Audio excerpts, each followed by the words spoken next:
All right, friends, welcome back to another episode of the podcast. And we have a really cool guest on today, friends. This is one that I'm super excited about. A guy that I really love and respect both in the personal development space, the entrepreneurial space, but also in the spiritual space. This is a guy that goes really deep into some esoteric stuff. I've had some really cool conversations with him. He has a WhatsApp group where I love because it's like equal part business and it's also a little bit of woo-woo.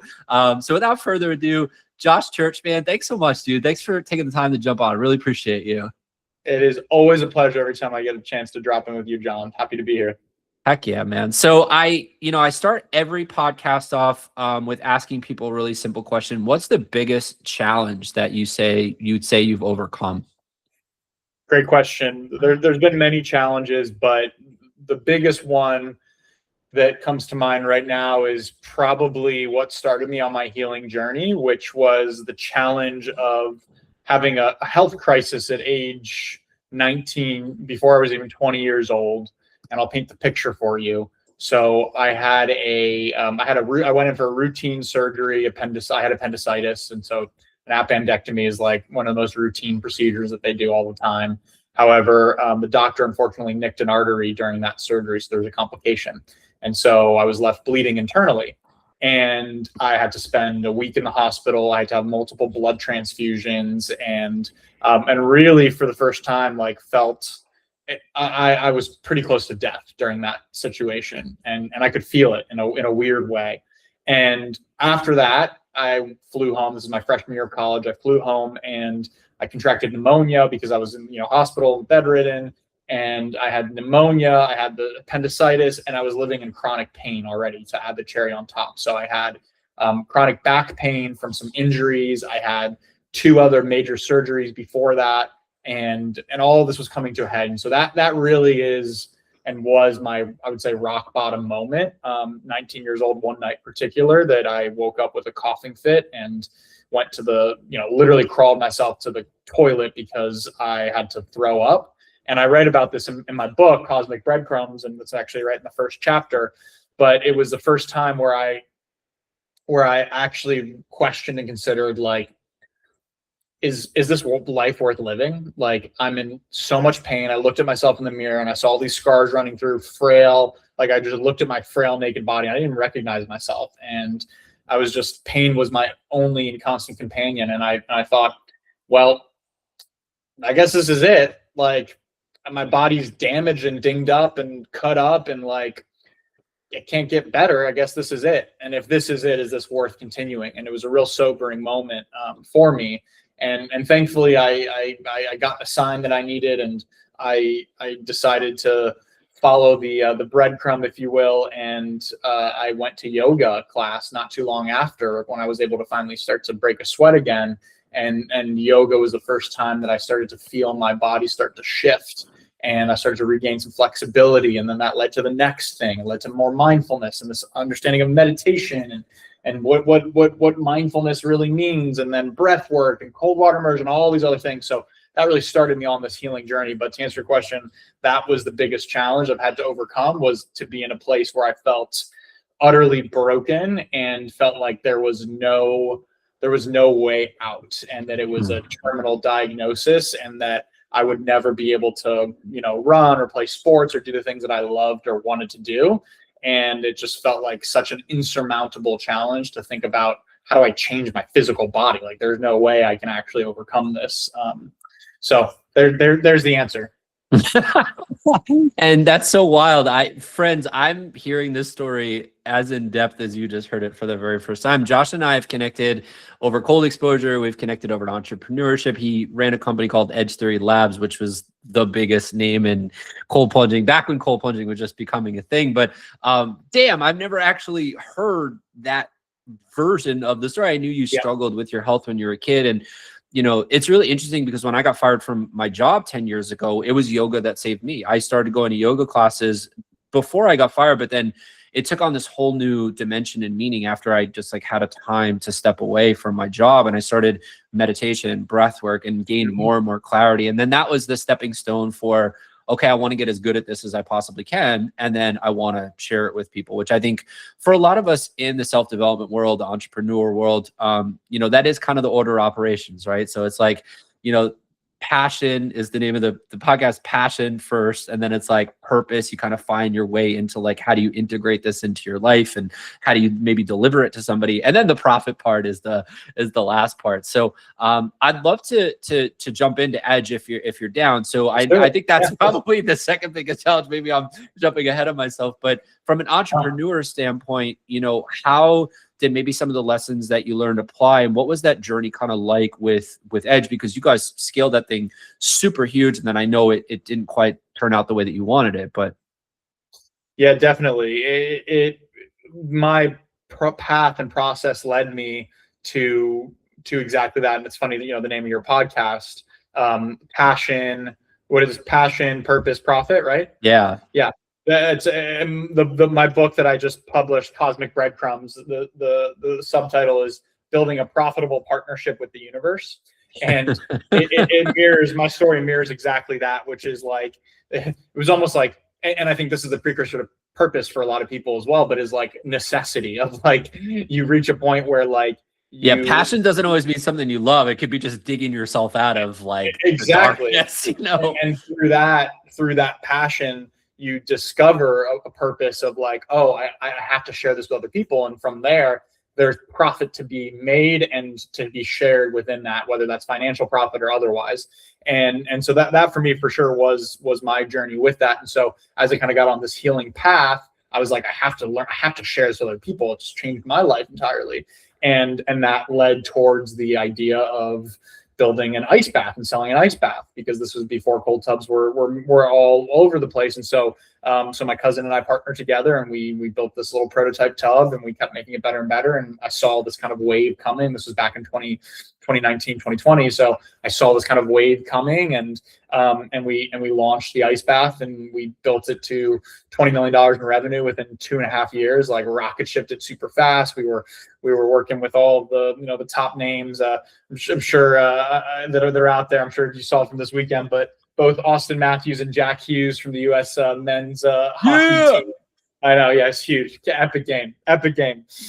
Those were both guys we worked closely with, and awesome dudes. So stoked for them. But and then the challenge part came in when we had to face the fears that every founder has, which is, crap, I have to shut down my business. And we ran into a couple different challenges, some with manufacturing, some with logistics and cash flow. And then the market got a lot stiffer and a lot more competitive. And so we ran into some saturation in the market, and just kind of this perfect storm of a few different dominoes that needed to fall, and all fell at the same time, and left us in a place where we had to shut down the business. And that was challenging, especially because, we put in years and years and so much effort and money and so much into this brand, into this entity, this being, right? This energetic entity. And I was working with some of my best friends and some amazing people, and we had great investors, and we had ambassadors, and to be able to have to like unwind all of that and customers. And it was very, very, very difficult. But we made it through one day at a time. And I learned so much about navigating the realness of navigating challenges, especially from a leadership position when, you're the CEO and you've got a team of people that rely on you, and you've got to have difficult conversations. So I'm so grateful for that experience and the teacher that was, and where it's led me now. But that was not easy. It's an incredible testament, I think, to you as a person. And for those that don't know Josh and are just experiencing him for the first time, his gratitude for this, rise and meteoric fall in his business is not contrived. It's not fake. And if you've never built or scaled a business, like, to get a business to 20 million in revenue is a wild feat. And I can attest, like, I was at the warehouse a few times. I saw you there, pulling things off shelves and running events. And I mean, I'm really hustling to get this thing going. And that's, I think, why entrepreneurship is not for everybody, right? Because you become so closely attached to it. And then to see it suffer, to see it, crash in such a way can submarine a lot of people. I mean, it could literally sink a lot of people. Again, it's not for the faint, it's not for the weak of heart. I know a lot, you have that wonderful WhatsApp group where, people find the others, it's called, where, you're always doing a beautiful job balancing, I think, like business advice and little tidbits of, kind of life things, air quotes for those that are listening, but it's also very anchored in spirituality. And I find that the two are so inextricably linked. Like your own kind of spiritual journey, is so paralleled in a lot of ways to how your business sort of thrives, or maybe if it crashes, how you're able to pick yourself back up and learn from that. So I'm just curious of like, what is kind of your process or your path, or maybe what have some have been your greatest tools to go from like a 20 million to a no to back to, rising your business back up and rebuilding? Yeah, it's a great question. And I always tell people entrepreneurship is not for the faint of heart or the weak of stomach.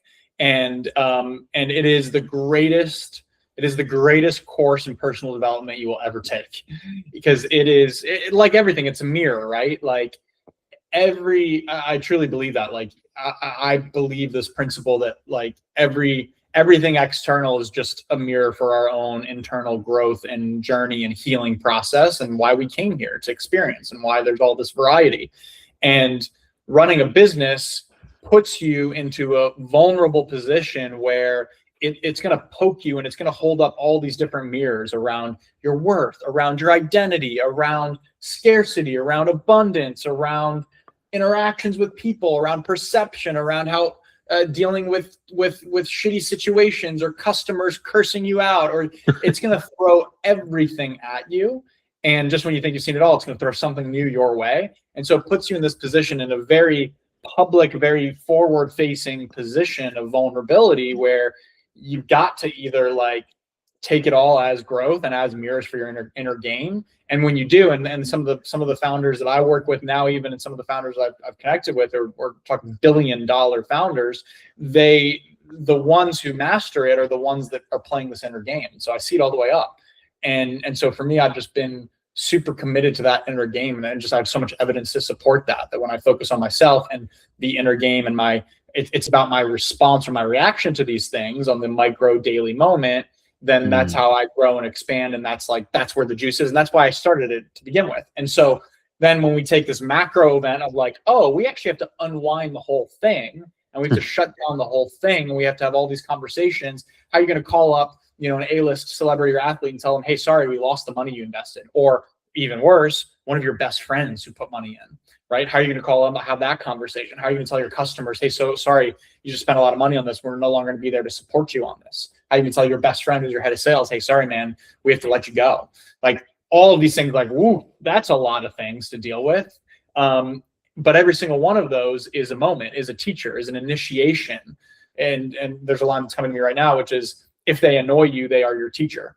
And so like when you're doing business, it's like you are being annoyed every which way. And so you just have all these teachers. And so me, I looked at it like, well, I can either resist this or I can embrace it and face it head on. And there's something I learned about cold water immersion. I mean, great irony of this whole thing, because we're selling cold tubs, and we're selling the transformation, and we're teaching people how to recalibrate their relationship with stress. And we're teaching them how to shift from brace to embrace, and to increase their capacity to handle hard things, and to build their resilience. This is what we're teaching. This is what we're selling.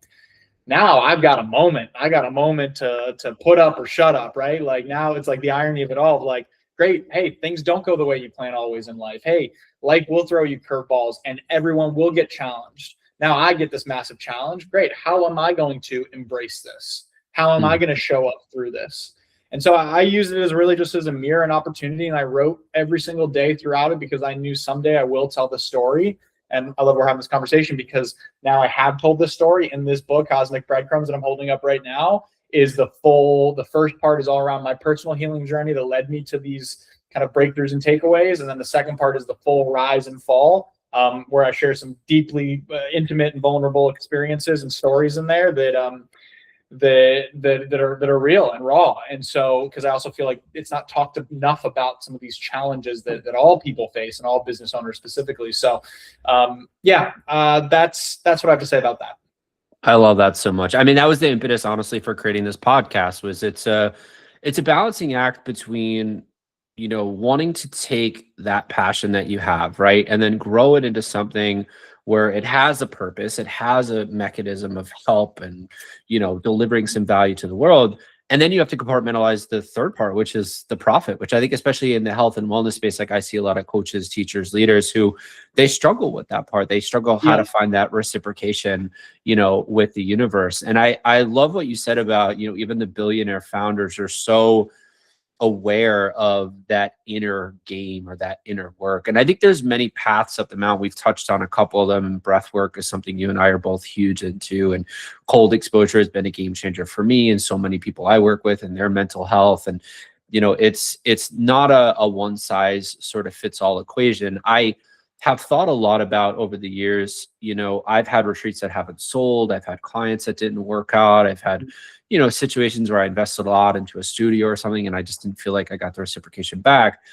But I think the failure, at least for me, is only in the lack of learning or the lack of growth or the lack of development. Yep. And that's again where that mirror and parallel comes back, right? Because if you're able to reframe every setback, every frustration, like you put it, right, as something that's made for you and not to you, right? Like that you're allowing the universe to work through your God even, right? To work through you, and that all your interactions are an opportunity to show up as the person that you really want to be. It's so interesting how life kind of takes care of itself, right? But there's also an action step too. So I'm curious, I want to ask you a question through the lens of something one of my mentors said, which was, he has this expression that you have to say your prayers, but then move your feet, right? And so it's like it's a balance of being aware of that inner journey, but then really taking aligned action. So after you were, kind of like you said, you had to unwind everything from edge. Yep. Obviously, you had to go back, you had all these writings and stuff that you wanted to explore. How did you then, kind of build the new pathway forward, right, into what you're doing now with consulting and writing this book and et cetera? Like, what was your process, or how did you get clear about that? Because I know I struggle sometimes. I get in my own head about like the business side or the finance side of things.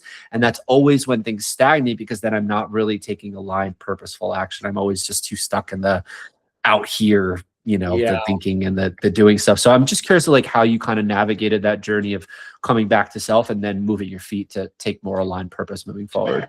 For sure. With a lot of help, I have many people in my corner and in my life that I'm so grateful for to provide that type of support. And one of whom is my mentor, my coach I've worked with for 7-8 years now.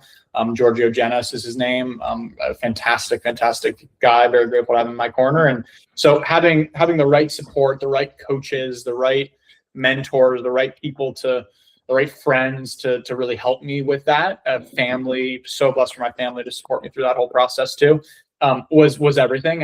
And really, like, I gave myself some time and some space, which for me, granted, like, was probably not a lot, might not feel like a lot to most people, because, like, 2 weeks after, I'm like brainstorming the next thing and I'm on it. But like, even just giving myself that kind of like non-pressure, like, cool, I'm going to give myself these next 6 months. And thankfully I was in a position to be able to go move back in with my family. And so that was able to help me stop my, to minimize my burn rate in a big way. So I could have, I invested everything, all my savings into Edge, and I lost it all.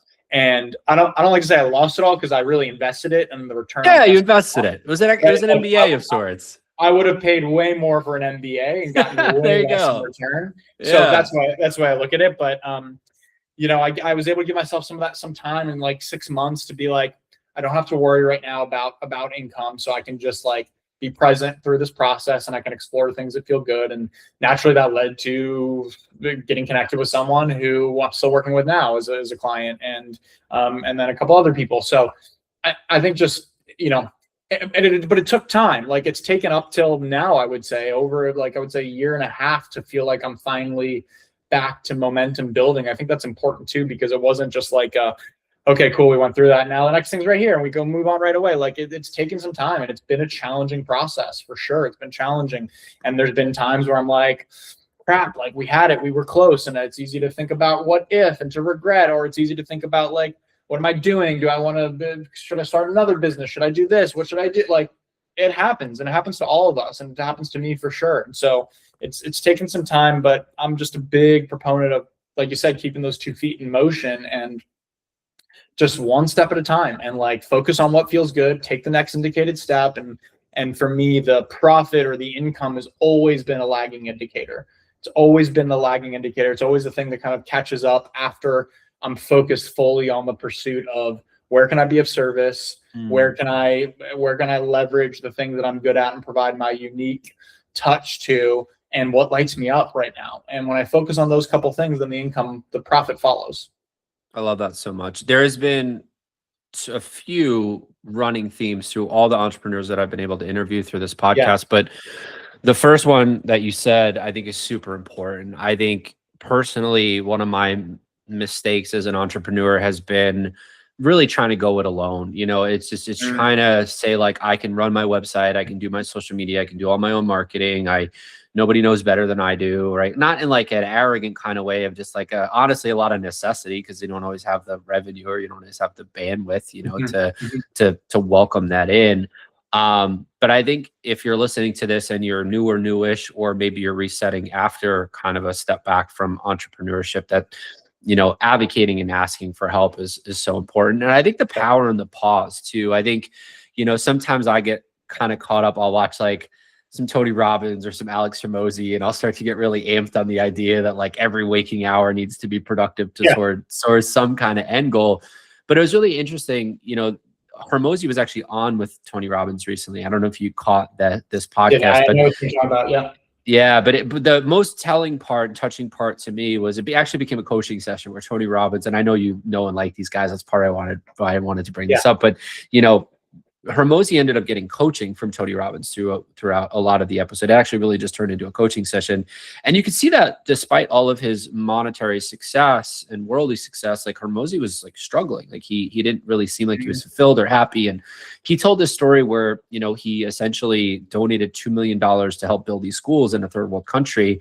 And he said, the only thing I felt after I cut those 2 checks was poorer, you know, like it's just like, I just felt like I had less money.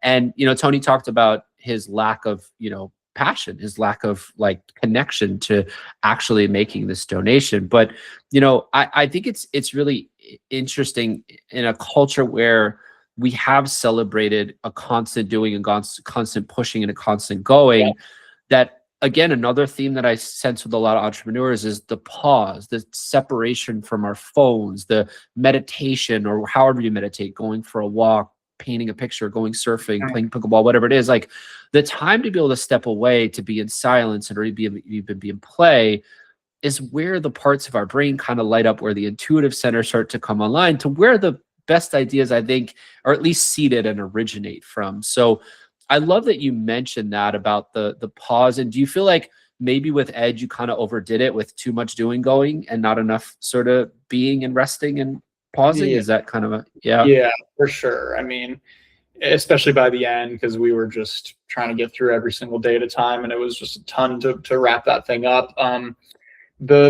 think about the power of the pause in 2 different ways. I think about micro dosing it and then macro dosing it. So I think about micro dosing it in your days, in your day-to-day, in sitting down without any stimulus, in going for a walk without your AirPods or catch-up phone call with a friend. I think about it in just a moment before eating, in a prayer, in a meditation. That's how I think about microdosing, which I think is so beneficial and something I'm always striving to do and practicing, because it's a practice. It's not easy. And then I think about it on a macro setting as well. So we were just talking before we started rolling, but I'm facilitating a retreat in Iceland coming up here in a couple weeks. And that's a macro dose of pausing to reset for retreats. And I mean, I know you're a retreat, you lead retreats, and you love retreats for the same reason that I do, because it is a chance to pause and to step back and to kind of let the dust settle, and to shift your focus away from kind of getting in the monotonous day-to-day stuff when you're going at things, to get a fresh perspective, to come back re-energized, seeing things differently, to be able to have different kinds of conversations that you normally don't have with people from around the world that you might not normally interact with, and to just come back to like what feels important as being human, which is why I love all these retreats. But that is like that's a macro punch, which might be good to do once a year or once a quarter, depends on who you are and what your lifestyle is. But or even doing like a camping weekend and being unplugged. That's a great macro way to reset. So for me, every Saturday I do a digital detox. I have one of these bricks that, that blocks the phone from all the apps, and sometimes I'll do full just phone off, but I'll do all social media work every Saturday, and it's so recharging. And I find myself like stretching it more and more, starting it earlier on Friday and then riding it later on Sunday to now where it's almost like 2 full days completely unplugged. And I love that. yeah, so I think a combination of micro dosing and macro dosing, that stillness, those pausing is very important. I love that so much. I've been making a pivot. I love retreats dearly, but I kind of burnt out. I have this mechanism where even back to corporate life, I would work 50, 60 hours a week. And then I was so burnt out, I couldn't even enjoy the weekend. And then even when I got fired from my job, I did the same thing with yoga. Even though yoga saved me in a lot of ways, I started teaching so much of it that I burnt out on it. And that's what actually led me to retreats. And then I did the same thing because I started doing so many retreats. I just kind of burnt out on it. So I'm still trying to learn this lesson of like how to, like you said, micro and macro dose these periods of pause. And now it's like a fun transition because working in a one-to-one setting is actually super nourishing for me. And so pivoting to coaching and really getting into that space has been fun. And, it ties back into something you said before. You didn't say it exactly this way, but I'm going to kind of paraphrase it as like taking your own advice or kind of taking your own medicine sort of thing. And it's so funny because one of my initial retreat names or brands was the digital detox retreat, right? Where one of the selling points was people would surrender their phone for 4 to 7 days, and people equal parts were scared of it, but actually knew they needed it. So they loved it. So even though I wasn't famous or anything, people would come to these retreats. And it was one of the early things that built SoCal Wellness Retreats. And, recently I just noticed, I was like, you've slipped out of following your own advice. You started doing the phone pretty early in the morning, and you started making excuses and, it went from 2 hours to 3 hours to 4 to 5 to 6, 7. I had 8-hour screen days. I mean, me, the digital detox guy, had 8-hour, screen days as I'm also trying to, build business things and et cetera. Right. And so just within the last couple of weeks, I put the widget on my phone so I could see my screen time every single day in real time, right? Like it's just like a serious reminder of how deep I was kind of going. And getting under like a 2-hour a day threshold has actually started to make me completely a different person. I mean, it's like, again, like following your own advice is sometimes, kind of the best course of action, but, and sometimes we have to touch the hot stove, right? To kind of learn the lesson too. So, I want to, by the way, that Iceland retreat, Josh and I were just talking about before we got on, and I've been searching for a community. So you might see me at that Iceland retreat, everybody at home. And if you're interested, there'll be info on it in the show description. But Josh, I want to ask you at least one more question before we have to jump off. And, it's really surrounds, your journey from your health issue to building a huge business to coming back down to, now it sounds like you're back in a great space where you're, really aligned with what you're doing and you're finding purpose in it. And I see you engage people, and I see you give a lot to people. If somebody is kind of new or newish, or maybe they're thinking of exiting a job and wanting to start on an entrepreneur path, what were maybe some of the biggest takeaways, or even just one big takeaway that you feel like you could leave people with that would be impactful, or something that maybe you wish you knew on your journey? Yeah, great question. There's a couple things I might offer there. The first thing is start now. Like start somewhere, start something, and follow the next indicated step. Take the next indicated step. It becomes super easy to get overwhelmed of like, oh, if I got to go build a business, there's all these things I got to do, and I don't even know the things. I don't know what I need to do, and it gets easy to get over in your head and over your skis. And so I think it's just very simple of like, what's the next indicated step that you need to take? Just take that one step, do that one thing. Like for us, I was like, say, we kind of accidentally built this business because it was like, I want to build a tub for myself because I don't want to go out and buy. I don't have $10,000 to go shell out for a tub. And so like, I want to build a tub for myself. Like, let's work with my cousin on a little COVID cousin project. That'd be fun. Like, let's do a DIY this thing. That's fun. Oh, wow. We got something cool. Wow. I wonder if any other people would want this. Post a photo in a Facebook group. Everyone was all over it. Oh, wow. Cool. Maybe there's a way we can line up manufacturing. How do we go about doing that? Oh, I know we talked to my uncle who did some manufacturing overseas. Maybe he's got some advice for us. Oh, he made an introduction to this person who's a factory out in China that might be able to help us. Okay, let's talk to them. Oh, cool. They took us to this person. Da, da, da. Okay, you can start to see how it starts to build very quickly.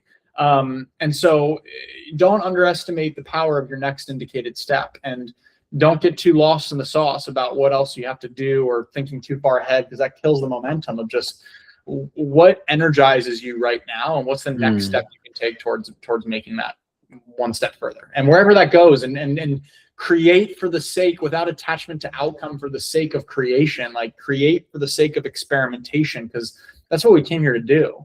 We didn't come here for the outcomes of everything. We came here for the process, the juiciness of creation. Like that's what we're here to do. And so create for the sake of creating. Like the whole time we were building Edge, it was like I was working a full-time job, and like it was a very much passion project, side hustle. I love the side hustle mentality of like, have something that keeps you stable and that you have your next paycheck coming from, and build that. If you build that through coaching, through consulting, whatever, great. And then like play around, like experiment, throw some shit at the wall, see what sticks, like see what happens, and you might just surprise yourself. I love that.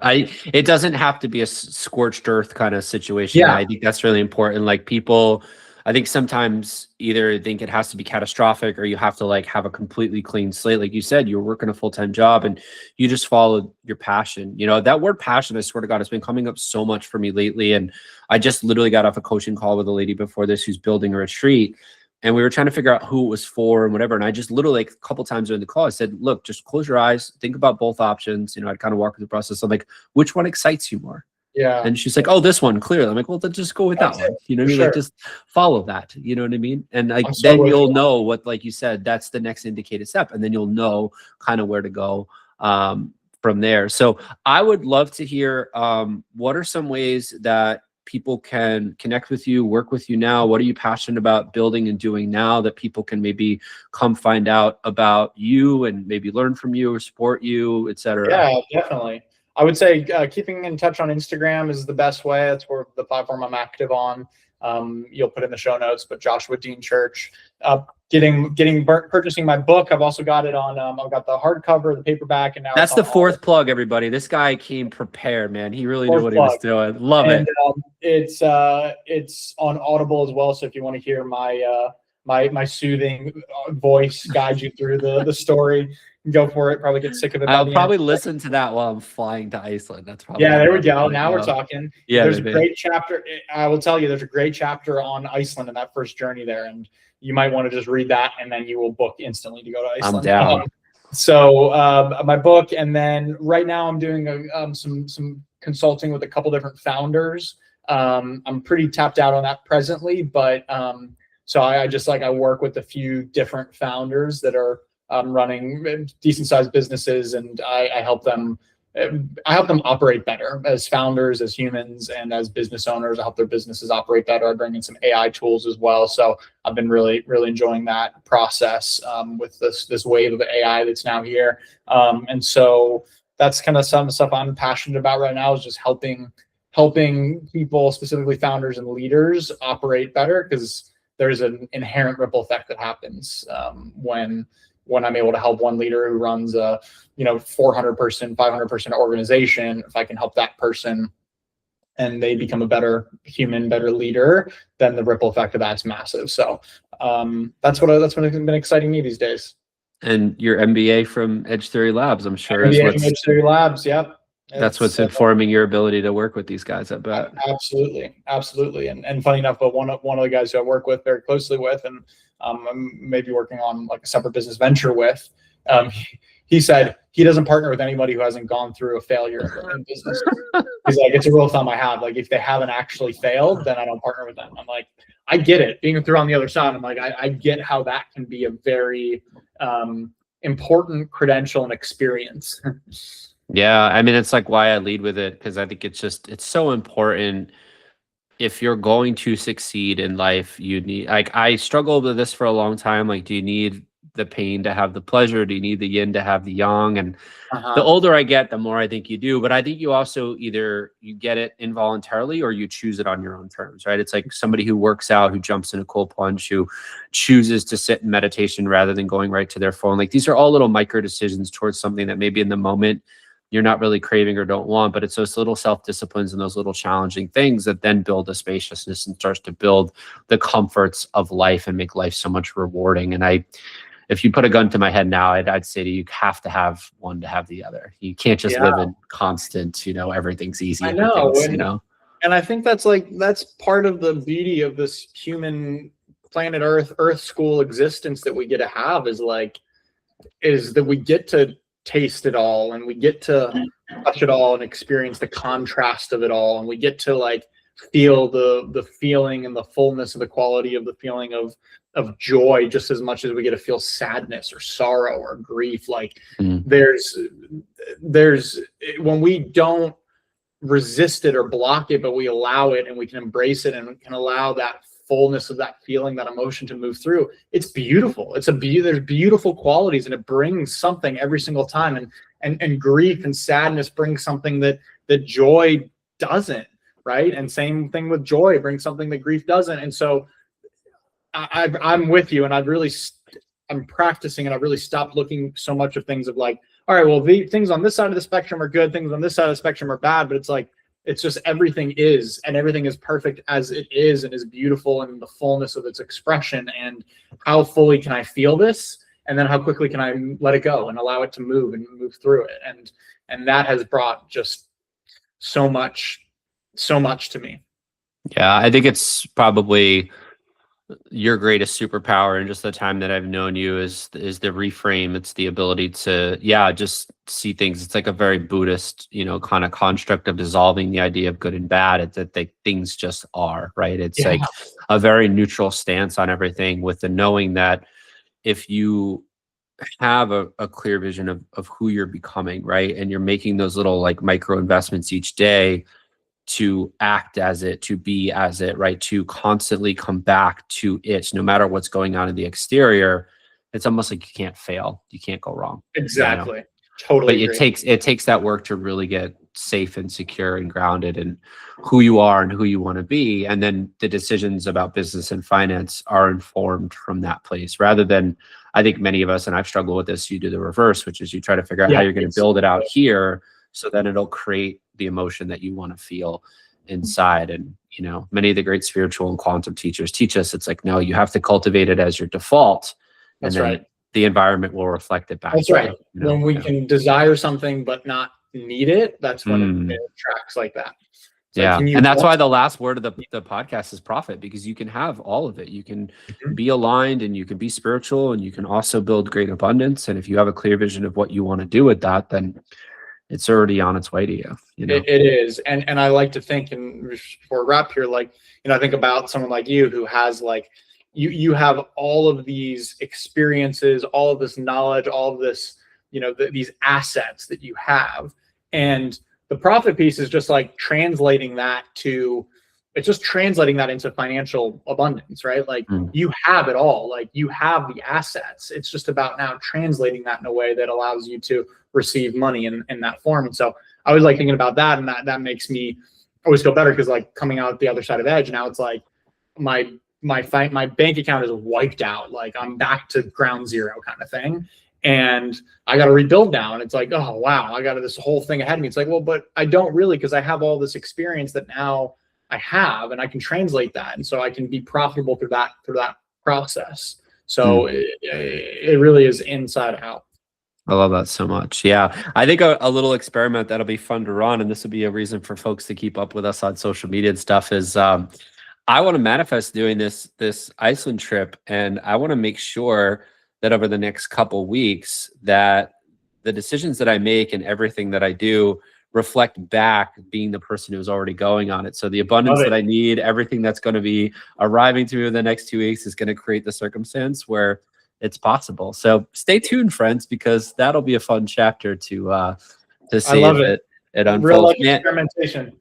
Absolutely, man. We'll get to see it and experience it in real time. Well, Josh, like I said, man, I really appreciate your journey. I loved after, the Edge experiment that you were so candid and so open about sharing about the journey. And now to see you a year and a half later, back up running, making a big impact, really being, who you're made to be despite all the challenges you have. I mean, it's the essence of why I wanted to do this, hear those stories, and hopefully inspire some people that no matter where you are in this journey, whether you've not yet built it or you've built it and it's fallen, like there's always a way to reframe it and pick it back up. And like I said before, even this call, you know, your website, when I was redoing kind of my stuff and trying to figure out how, you know, I was positioning myself as a coach and stuff, like I went to your website and I looked at how beautifully you present yourself and how confidently you present yourself. And it just inspires me, man. So I appreciate you and all the ways that you show up in the world. And this has been a lot of fun. And I think it's gonna touch a lot of people. So thank you for it. Thank you, my brother. Always a pleasure. And I'm excited for this next chapter for you that you're stepping into and for the podcast as well. Can't wait. Yeah, man. Thanks so much. All right, friends. We'll see you guys next time for another episode of what's the name of the podcast again? I just had a total blank. Passion, purpose, profit. You gave me a layup. Dude, you had it. There it is. Appreciate you, man. All right, friends. Take care.